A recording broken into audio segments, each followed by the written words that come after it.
Bienvenue à tous. Nous sommes aujourd'hui le lundi saint. Au moment où nous commençons cette grande semaine, où nous allons donc vivre les derniers instants de Jésus, je voudrais recommander bien sûr à vos prières tous ceux qui souffrent de la maladie du coronavirus et qui en meurent. Je pense que nous commençons tous à avoir entendu parler à droite ou à gauche de telle ou telle personne, plus ou moins proche, qui est décédé du coronavirus et pas que des personnes âgées. Et cela plonge dans la tristesse les familles qui souvent qui n'ont pas toujours la grâce de pouvoir être présents même aux funérailles de leurs proches. Et donc je vous invite à porter ces intentions tout spécialement dans la prière. Nous reprenons aujourd'hui nos lectures de prière de la Bible.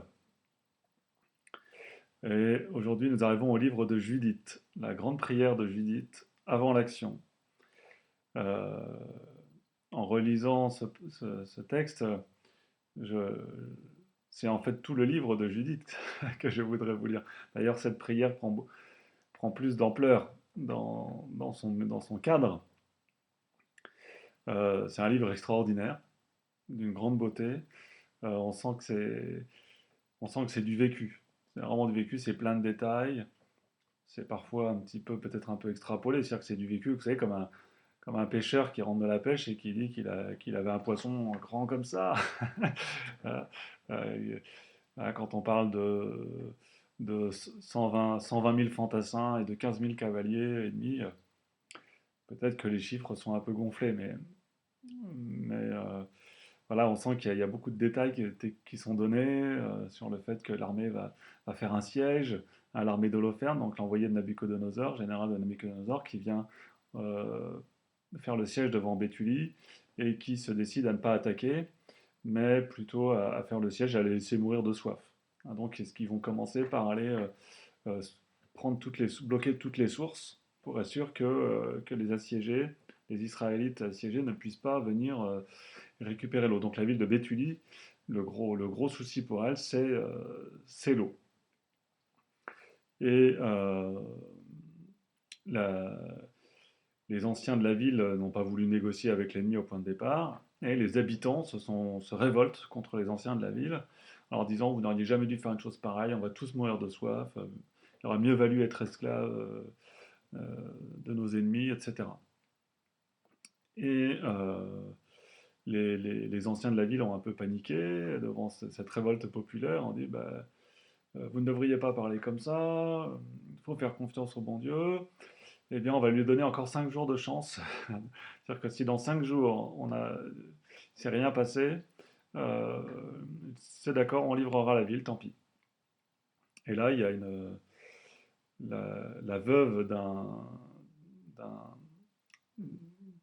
un personnage important de la ville, donc une femme importante et riche, qui s'appelle Judith, qui est particulièrement belle aussi, et qui va aller voir les anciens et les réprimander dans un très beau discours, en disant qu'ils tentent Dieu et qu'ils ne devraient pas faire comme ça. Et elle a pris la décision d'agir pour sauver le peuple. Et sa décision, c'est elle va aller elle-même avec une servante dans le camp d'Holoferne. Elle va demander à lui parler pour lui dire qu'elle a des informations à lui donner pour le siège de la ville. Et elle va impressionner tout le monde par sa beauté, elle va se faire la plus belle possible, et notamment Holoferne. Elle va le séduire, et lors d'un banquet, il va s'enivrer. Et quand tout le monde aura quitté la pièce pour le laisser avec cette belle femme, lui qui est en fait en train de cuver son vin, elle va prendre son cimeterre et elle va lui couper la tête. Et elle va ressortir pour ramener la tête avec elle jusque dans la ville de Béthulie. Mais Judith, avant de passer à l'action, elle va faire une grande prière. C'est cette prière que je vais vous lire, où l'on voit donc que Judith, elle mélange bien la prière et l'action. C'est pas simplement je prie et puis c'est à Dieu de faire les trucs. Ah non, c'est je demande à Dieu et je fais. Comme disait, je crois, Charles Péguy, demander à Dieu la victoire et refuser de se battre, je trouve que c'est mal élevé.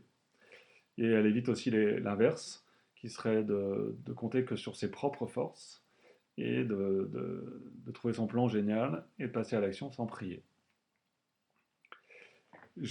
Après cette introduction, je vous lis cette prière et je vous encourage à lire tout le livre de Judith. Vous avez certainement la Bible chez vous, n'est-ce pas? Hein, prenez le livre de Judith et relisez tout. Profitez du confinement pour lire ce texte génial. Judith tomba le visage contre terre, répandit de la cendre sur sa tête, découvrit le sac dont elle était revêtue, et à haute voix cria vers le Seigneur. C'était l'heure où, à Jérusalem, au temple de Dieu, on offrait l'encens du soir.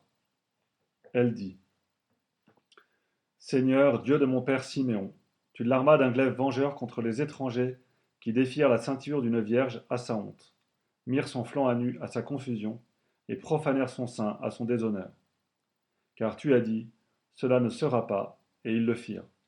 C'est pourquoi tu as livré leur chef au meurtre, et leurs couches avilies par leur duperie au sang. Tu as frappé les esclaves avec les princes, et les princes avec leurs serviteurs. Tu as livré leurs femmes au rapt et leurs filles à la captivité, et toutes leurs dépouilles au partage, au profit de tes fils préférés, qui avaient brûlé de zèle pour toi, avaient eu horreur de la souillure infligée à leur sang, et t'avaient appelé à leur secours. Ô Dieu, ô mon Dieu, exauce la pauvre veuve que je suis, puisque c'est toi qui as fait le passé, et ce qui arrive maintenant, et ce qui arrivera plus tard. Le présent et l'avenir, tu les as conçus, et ce qui est arrivé, c'est ce que tu avais dans l'esprit. Tes desseins se présentèrent et dirent: Nous sommes là, car toutes tes voies sont préparées, et tes jugements portés avec prévoyance. Voici les Assyriens, ils se prévalent de leur armée, se glorifient de leurs chevaux et de leurs cavaliers, se targuent de la valeur de leurs fantassins. Ils ont compté sur la lance et le bouclier, sur l'arc et sur la fronde, et ils n'ont pas reconnu en toi le Seigneur briseur de guerre. À toi le nom de Seigneur.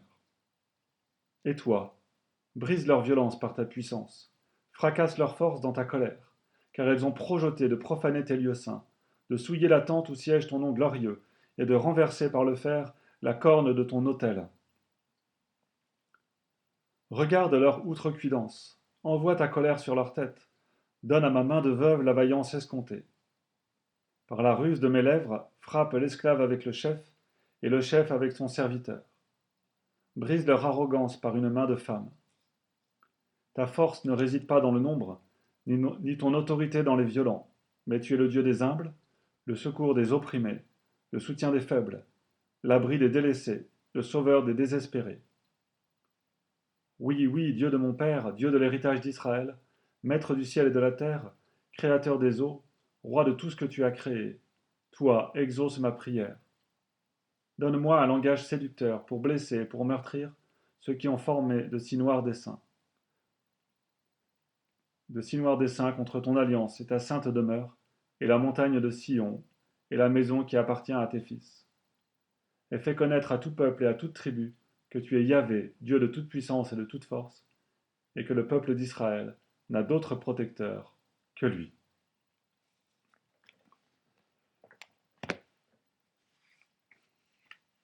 Voilà donc une prière qui est une prière de l'Ancien Testament, c'est vrai, mais qui est quand même, comme je vous le disais dans la méditation précédente, elle est pleine de confiance en Dieu, pleine de sens de la justice, du sens du fait que c'est Dieu qui est le maître de tout, qu'on a besoin d'être pardonné de nos péchés, et qu'il faut parfois accepter les épreuves en réparation de nos péchés. Et, euh, et elle prie avec cette idée qu'elle va passer à l'action et qu'elle a besoin de la force de Dieu pour le faire. Cela est très bon pour nous aussi. Je vais maintenant passer à une autre femme héroïque qui s'appelle Esther. Là aussi, prenez votre Bible et lisez cette histoire merveilleuse. Hein, donc là, les Israélites sont en exil à Babylone, et pas que Babylone même, hein, l'Empire babylonien. Et donc, cette histoire se situe à Suse, où, à Suse, la citadelle, où le roi, c'est le roi maintenant Assuérus qui siège, on l'appelle aussi Xerxès, et il a, euh, il a nommé Haman l'équivalent d'une sorte de premier ministre. Et Haman a ordonné que tous les gens devaient, sur son passage, quand il passait dans les rues de la ville, se prosterner. Et il y a là un juif pieux qui ne se prosterne que devant Dieu, qui s'appelle Mardoché, et qui refuse absolument de se prosterner devant lui. Mardoché a une nièce qui s'appelle Esther, et il est advenu que le roi Assuérus s'était brouillé avec la reine, qui a été déchue de sa royauté, et a recherché une autre reine. Pour ça, il a fait venir toutes les jeunes filles du royaume, et il les a convoquées, et il a choisi la plus belle, celle qui lui a le plu, pour en faire sa reine. Et comme par hasard, il est tombé sur Esther. Il a choisi Esther comme nouvelle reine, sans savoir qu'elle était juive. Et le, donc le jour où Haman s'est mis très en colère parce que Mardoché refuse de s'incliner devant lui, il, euh, il a été voir le roi en disant ce qui se passait et en réclamant que le peuple juif soit complètement exterminé dans l'Empire babylonien. Et comment il s'appelle donc Haman et le roi tirent au sort la date où ça aura lieu. Donc ça laisse un petit délai. Et des annonces sont placardées dans la ville, des affiches sont mises pour annoncer ce qui va se passer. Et Mardoché voit ça, il arrive à entrer en contact avec sa nièce pour lui dire ce qui se passe et lui demandant d'intervenir auprès du roi. Mais il y a une règle dans le royaume, euh, c'est d'ailleurs une des règles qui a été enfreinte par l'ancienne reine, qui fait qu'elle a été exclue, c'est que pour entrer, quand on est convoqué par le roi, on doit venir. Là, c'est une obligation très grave. Et si par contre on vient voir le roi sans avoir été convoqué, même pour la reine, hein, c'est valable pour la reine, si elle vient voir le roi sans avoir été convoquée, elle risque la mort. Sauf si le roi tend son sceptre vers elle. Et alors ça veut dire qu'il accepte et qu'il admet à entrer en sa présence. Et donc quand Esther voit que son oncle lui demande d'aller en présence du roi, elle lui répond, mais on va pas en présence du roi comme ça, je risque ma peau. Et Mardoché lui répond, tu es juif toi aussi, hein. Si tu crois que tu vas échapper au massacre, détrompe-toi. Si tu es là, c'est parce que Dieu l'a permis pour que justement tu puisses sauver ton peuple. Fais quelque chose. Et donc notre amie Esther va décider d'aller en présence du roi pour réclamer le salut de son peuple. Et pour cela, eh bien, elle va prier, elle va jeûner, elle va faire pénitence, etc. Et finalement, elle va mettre ses plus beaux atours, un peu comme Judith, hein, on retrouve un peu le même mécanisme. Elle va se faire la plus belle possible, elle qui était déjà très belle, hein, c'est pour ça qu'elle a été choisie par le roi. Elle va faire le plus belle possible, elle va se présenter en présence du roi, et elle va obtenir sa grâce. Il va tendre son sceptre vers elle. Elle va lui demander de bien vouloir venir à un repas qu'elle va organiser. Le roi viendra, et là, elle défendra la cause de son peuple. Et c'est Haman qui finalement sera puni, et le peuple sera sauvé. Et je vous lis maintenant la prière d'Esther.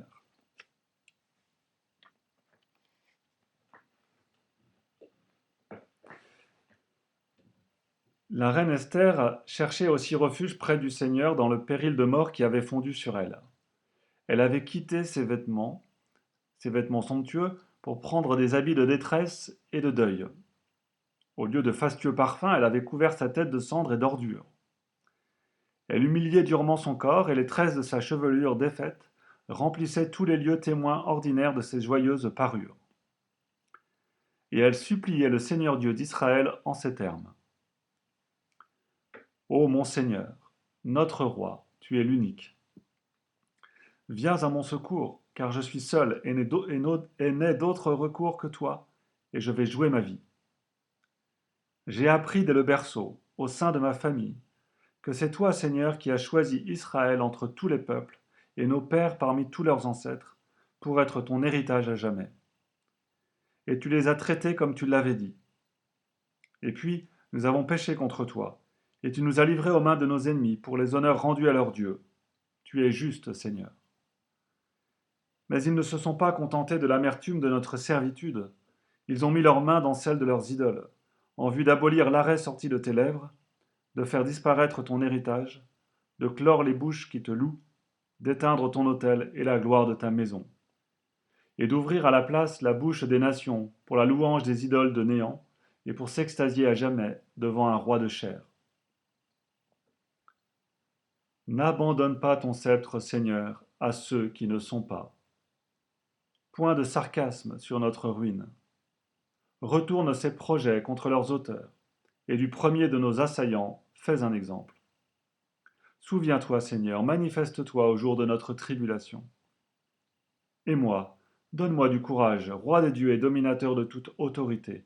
Mets sur mes lèvres un langage charmeur lorsque je serai en face du lion, et tourne son cœur à la haine de notre ennemi, pour qu'il y trouve sa perte avec tous ses pareils. Et nous, sauve-nous par ta main, et viens à mon secours, car je suis seul, et n'ai rien à part toi, Seigneur. De toutes choses tu as connaissance, et tu sais que je hais la gloire des impies, que j'abhorre la couche des incirconcis, et celle de tout étranger. Tu sais la nécessité qui me tient, que j'ai horreur de l'insigne de ma grandeur qui ceint mon front dans mes jours de représentation, la même horreur que d'un linge souillé, et ne le porte pas dans mes jours de tranquillité. Ta servante n'a pas mangé à la table d'Aman, ni prisé les festins royaux, ni bu le vin des libations. Ta servante ne s'est pas réjouie, depuis le jour de son changement jusqu'à présent, si ce n'est en toi, Seigneur, Dieu d'Abraham.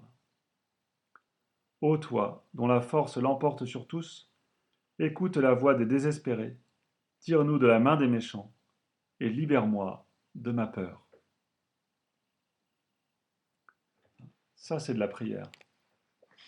C'est... Il n'y a que des situations très fortes qui puissent pousser à une telle prière. C'est-à-dire elle croit à ce qu'elle demande. Elle a une grande confiance et elle est en face d'un événement majeur. Et donc, c'est une prière de, un peu, oui, pas de désespérer, puisqu'elle est pleine d'espérance, mais c'est la prière d'une personne qui est au pied du mur. Euh, Peut-être que nous avons à prendre aussi la mesure de la valeur de nos vies, du drame qui est finalement toute vie humaine, et à considérer que nous sommes tous au pied du mur. Nous avons tous à affronter la tentation, le vrai combat, notre mission de chrétien, euh, dans notre mission de chrétien dans le monde, nous avons à changer le monde. Et ça, c'est être au pied du mur, ça. Et changer le monde, c'est s'apprêter à rencontrer des difficultés extrêmement grandes. Si nous ne les rencontrons pas, c'est peut-être que nous nous mettons pas au pied du mur, c'est peut-être que nous refusons notre tâche. Hein, comme elle qui disait, bah, de toute façon, il y a rien à faire, on ne peut pas y aller, on risque trop gros. Voilà, il y a peut-être plein de leçons à tirer pour notre propre vie. Voilà, j'ai terminé pour aujourd'hui, mais je n'avance pas très vite et j'ai encore des prières à vous lire. Et donc ce sera pour demain. Je, je vous dis à très bientôt, que Dieu vous bénisse et qu'il vous garde.